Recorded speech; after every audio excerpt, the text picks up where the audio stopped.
This video is sponsored by CuriosityStream. Get access to Nebula, a video streaming service made by your favorite educational creators when you sign up for CuriosityStream using the link in the description.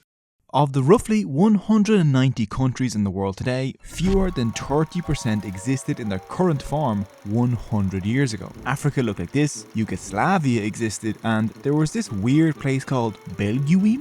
It was crazy. Most historical nations, kingdoms and empires have vanished and others have risen in their place, but some have stood the test of time.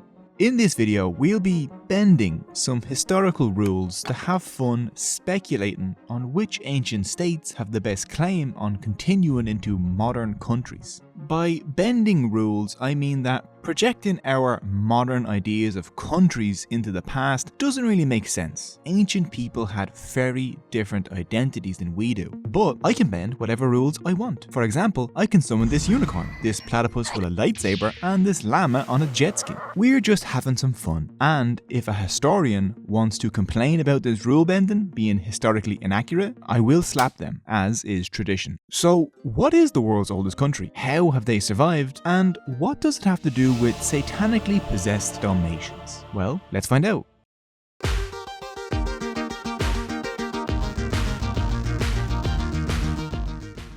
The criteria that we'll be using to judge whether a country is continuous are made up by me, but I hope you'll agree that they're pretty good indicators. They are language, religion, territory, and cultural self-awareness. Each contender will receive a score between 0 to 5 historically accurate chihuahuas. So let's get to it.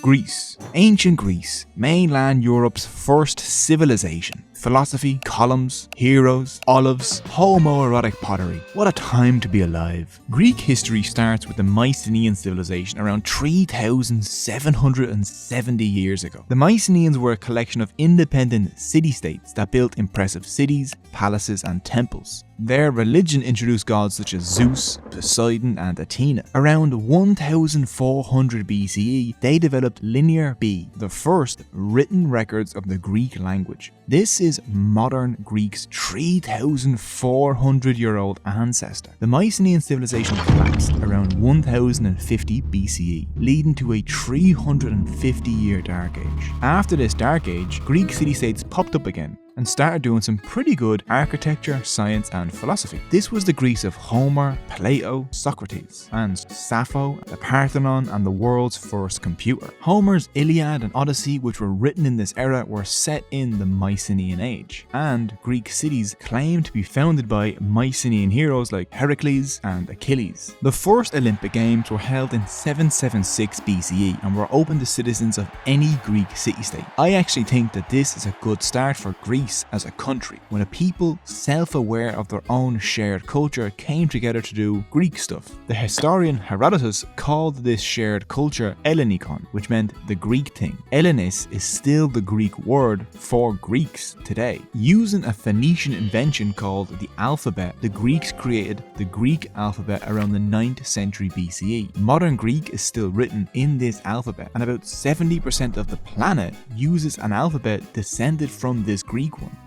Between 359 and 336 BCE, this guy with a fantastic eye patch called Philip of Macedon transformed Macedon from an insignificant kingdom on the edge of the Greek world into a war machine fueled by his invention, the perfect 256-man phalanx. He used this pointy murder wall to bring all of Greece except for Sparta under his rule. This was the first time anyone had united all of Greece. The Roman Empire conquered Greece in 146 BCE. The Romans became obsessed with Greek culture, and Greek became the empire's second language. In 312 CE, the Roman Emperor Constantine converted to Christianity and moved the capital of the Roman Empire from Latin Rome to Greek Byzantium, which he then renamed Constantinople. Christianity quickly became the state religion, and soon Zeus, Poseidon and Athena were nothing but myths. The Greeks had now changed religions, but Christianity was influenced by Greek culture. The New Testament was originally written in Greek. The Roman Empire in the west fell apart in the 5th century CE. The Greek-speaking Eastern Roman Empire, or Byzantine Empire, continued for another 1,000 years. The Byzantines called themselves Romans, or Romai in Greek, and saw themselves as heirs to ancient Greece, Imperial Rome, and the leaders of Christianity through the Eastern Orthodox Church. Western Europeans still called them the Empire of the Greeks, much to their annoyance. In 1453, the Ottoman Turks conquered Constantinople and ended the Byzantine Empire. It wasn't until 1822 that Greece declared its independence from the Ottomans. This revolution revived the use of Hellenes to describe Greeks. So let's look at our criteria. Language. Greek is still spoken and has 3,400 years of continuous written records. That's 5 out of 5 Greek Chihuahuas. Religion. Greeks don't worship Zeus anymore, but for 1,700 years, Greek Orthodox Christianity has been Greece's predominant religion, and Christianity has a lot of Greek influence, so 4 out of 5 Greek Chihuahuas. Territory. The Greeks have lived in the Greek peninsula for at least 3,600 years, but the Greek world used to be a lot bigger, and the Greeks have only ever been united by outsiders like Philip, the Romans, or the Ottomans. That's 1 out of 5 Greek Chihuahuas. Cultural self-awareness. The Greeks have recognized their common Greek thing since at least the first Olympic Games 2,800 years ago. But that whole "we're Roman" phase deducts some points, so 3 out of 5 Greek Chihuahuas. So Greece has 13 historical Chihuahuas. Next up, Iran. 2,500 years ago, this chap, Cyrus the Great, rose up in a province called Persis and smashed every single empire around him and created the Achaemenid Empire in 550 BCE. We call it the Achaemenid Empire, the Greeks called it the Persian Empire, and they called it Iran, meaning land of the Aryans, which was a fine name for thousands of years before Germany went and made it awkward. It's Hitler, no! Slap, slap, slap, slap, slap. Anyway, the empire soon stretched from India to Europe, creating history's first superstate. In 480 BCE, 44% of Earth's population lived in this empire. No state has controlled as much of humanity since. The empire was tied together by a network of thousands of kilometers of roads, and they built a canal linking the Nile to the Red Sea 2,000 years before the Suez. And not a single big boat got stuck in it. Dozens of peoples, religions, and languages lived under a single centralized government ruled by the Shah, the King of Kings. Unlike previous empires that massacred and enslaved local populations, this empire allowed conquered peoples to 1. Live, and 2. Keep their cultures and religions intact. The Achaemenids didn't force their language, Old Persian, or their religion, Zoroastrianism, on their subjects. Cyrus the Great was the first advocate for religious tolerance. He's even called Messiah in the Hebrew Bible because he freed the Jews from their captivity in Babylon. Alexander of Macedon inherited his daddy Philip's war machine and obliterated the Achaemenid Empire in 330 BCE. History remembers Alexander as the man that conquered the known world. In reality, he conquered Iran, who had already conquered the world for him. The next great era for Iran was the Sasanian Empire. They ruled from 224 to 651 CE. The Sasanians claimed to be the heirs of the Achaemenid Empire and called themselves Iranshar, meaning Empire of Iranians. Their rule was a high point of Iranian art, culture, literature, and Zoroastrianism. For example, they built this absolute unit of an arch that still stands, 1,400 years later. In the 7th century, the Arabs burst out of Arabia with a brand new religion called Islam. They quickly destroyed the Sasanian Empire, and Iran converted to Islam. Unlike in the Middle East and North Africa, in Iran, the Arab language and identity didn't take over. Iranians refused to give up their language or culture. Instead, Iran changed the Islamic world. Iranians supplied the Islamic Golden Age with some of its best scholars and scientists. The magnificent domes and arches of Islamic architecture come from the Iranians. One Abbasid caliph said, "The Iranians ruled for 1,000 years and did not need us Arabs for a day. We have been ruling them for 1 or 2 centuries and cannot do without them for an hour." Iran would be invaded many times and would cycle between being ruled by Arabs, Iranians, Turks and Mongols. but Iran Persianized these empires. For example, the Mongol Ilkhanate spoke Persian and paid historians to present them as heirs to the Sasanians. In 1971, Iran's king, or Shah, threw a $100 million party to celebrate Iran's 2,500th birthday, dating to the founding of the Achaemenid Empire. It was so extravagant, it may have led to the 1979 Iranian Revolution, which overthrew the Shah. So let's look at our criteria. Language. Farsi or Persian, the descendant of the language of the Achaemenid Empire, is still the official language of Iran 2,500 years later. The oldest text written in Persian is from the Behistun inscription. It mostly talks about how awesome the Achaemenid Emperor Darius is. You can literally go see this 2,500-year-old state propaganda piece. Look at it. It's carved into a mountain. The drama. 5 out of 5 historical jawawas. Religion. Iran changed from Zoroastrianism to Islam, but they have influenced Islam a lot, so 2.9 out of 5 historical jawawas. Territory. Iran became a unified state 2,500 years ago and has remained a recognized cultural unit since. When outsiders conquered Iran, they ended up Persianized. 4 out of 5 historical jawawas. Cultural self-awareness. Today, the 4,000-year-old Iranian New Year feast of Nowruz is still celebrated every year by all Iranian peoples. Iranians have never forgotten that they are the heirs of the Achaemenids. 5 out of 5 historical jawawas. So that's 16.9 historical jawawas for Iran.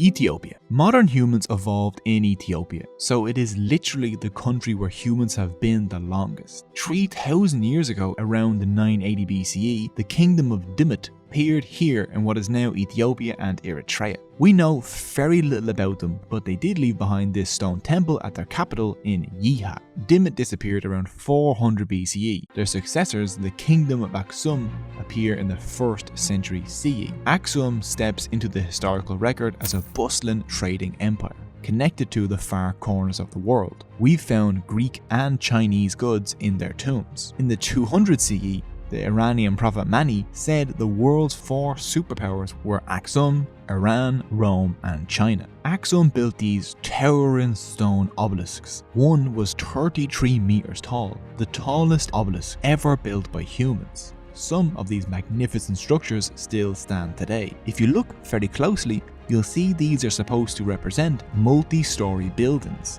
Look, there's a little door, and there are some windows. Polytheism and Judaism were Aksum's religions until the early 300 CE, when King Ezana of Aksum made Christianity the state religion, making it the 2nd country in the world to officially adopt Christianity after Armenia did so in 301 CE. However, Ethiopia was the first country to officially subscribe to and smash the notification bell on this channel. They were so wise, so ahead of their time. Ethiopia appears in the Bible and Quran. When Muhammad first started preaching Islam in Mecca, the Muslims faced violent persecutions, and some of his followers fled to Aksum and were granted refuge. Today, Ethiopia is home to Africa's oldest Muslim community, and Islam is modern Ethiopia's 2nd largest religion. Aksum spoke a language called Ge'ez, which I am not pronouncing correctly, and they wrote in the Ge'ez script. Like Latin in Europe, Ge'ez is still the language of the Ethiopian Orthodox Tewahedo Church. Their scriptures are still written in Ge'ez 1,700 years later. Amharic and Tigrinya, some of modern Ethiopia's largest languages, are related to Ge'ez and still use a modified version of the Ge'ez script. Aksum collapsed around 960 CE, after which smaller kingdoms rose up.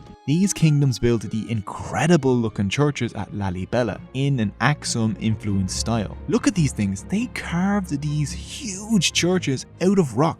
While researching this video, I have discovered that I am deeply impressed by people carving things into rocks. In 1270 CE, Yakunu Amlak founded the Ethiopian Empire, called himself the King of Kings, and claimed descent from the last king of Aksum. This empire expanded to include many different peoples like the Oromo and fought off an Italian invasion in the 19th century, making Ethiopia the only African country to avoid colonization. After 700 years, the Ethiopian Empire ended in 1974, creating modern Ethiopia and Eritrea.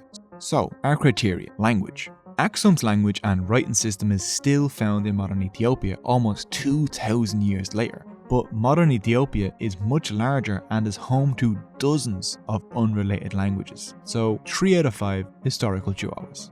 Religion. Ethiopian Christianity and Islam have remained the country's major religions for about 1,500 years and were adopted rather than spread through conquest. So 4 out of 5 historical chihuahuas. Territory. Since Dimit 3,000 years ago and especially Aksum 2,000 years ago, Ethiopian states have ruled in the same general yet expanding area and they defeated foreign invasions. So 5 out of 5 historical chihuahuas. Cultural self-awareness. Ethiopian kingdoms and the Ethiopian Empire refer to themselves as the heirs of Aksum, but the expanding Ethiopian Empire incorporated many different people with different identities and histories that should not be ignored. So 2.5 out of 5 historical chihuahuas. That means that Ethiopia has 14.5 historical chihuahuas. Before I get to my final oldest country, here are some honorable mentions that just missed out on being contenders.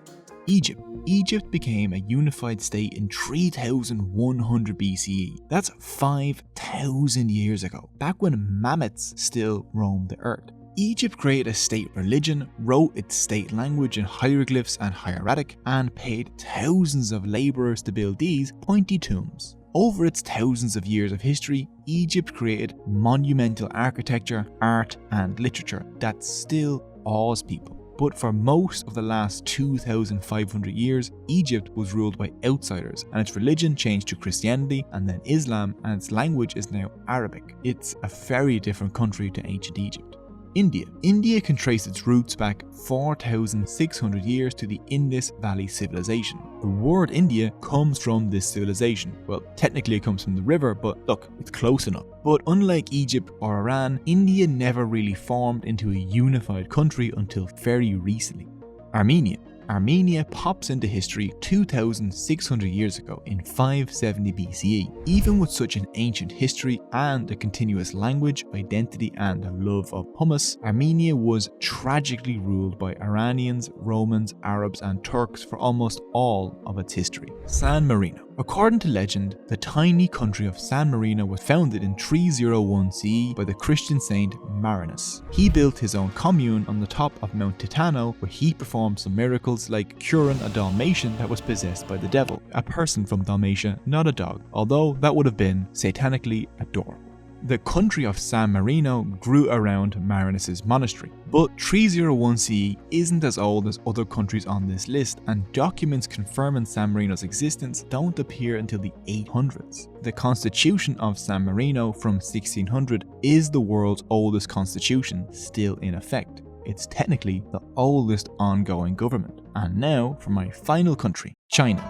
The first written history of China dates back to the Shang dynasty, who ruled from 1600 to 1046 BCE. The Shang's written script evolved into modern Chinese characters. In 221 BCE, this guy, Ying Zheng, founded the Qin dynasty and transformed China from a bunch of feudal kingdoms into a united empire. He became China's first emperor. The Qin standardized the writing system and formed China into a single, cohesive country. They built an army entirely of terracotta and started construction on what would become a very great wall. It wasn't carved into rock or anything, but I still think it's neat. The Han dynasty took over in 202 BCE. Leading to a golden age in Chinese history, when Confucianism and Taoism grew and shaped Chinese culture.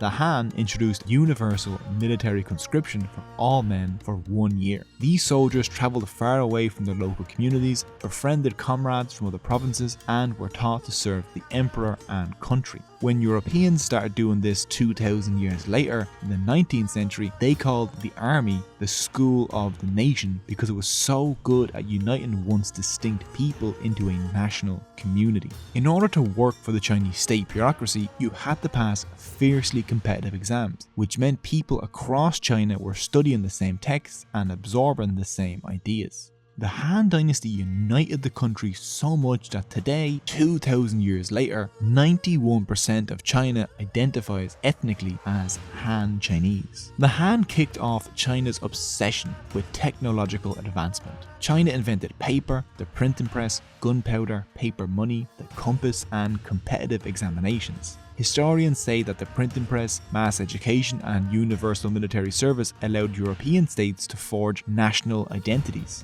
But these things have been present in China for well over 1,000 years.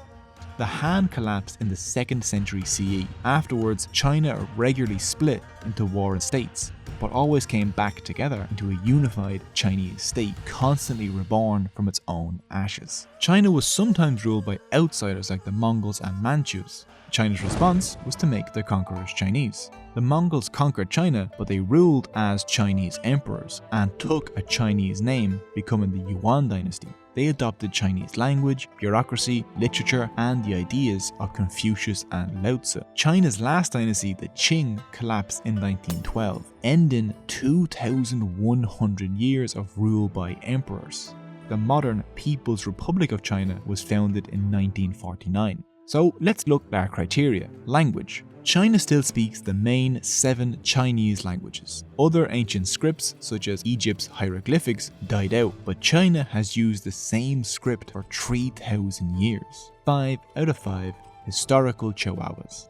Religion. Confucianism, Taoism, and Chinese folk religion have been the major religions for 2,500 years. Buddhism arrived 2,200 years ago and is still China's largest organized religion. 4.5 out of 5 historical chihuahuas. Territory.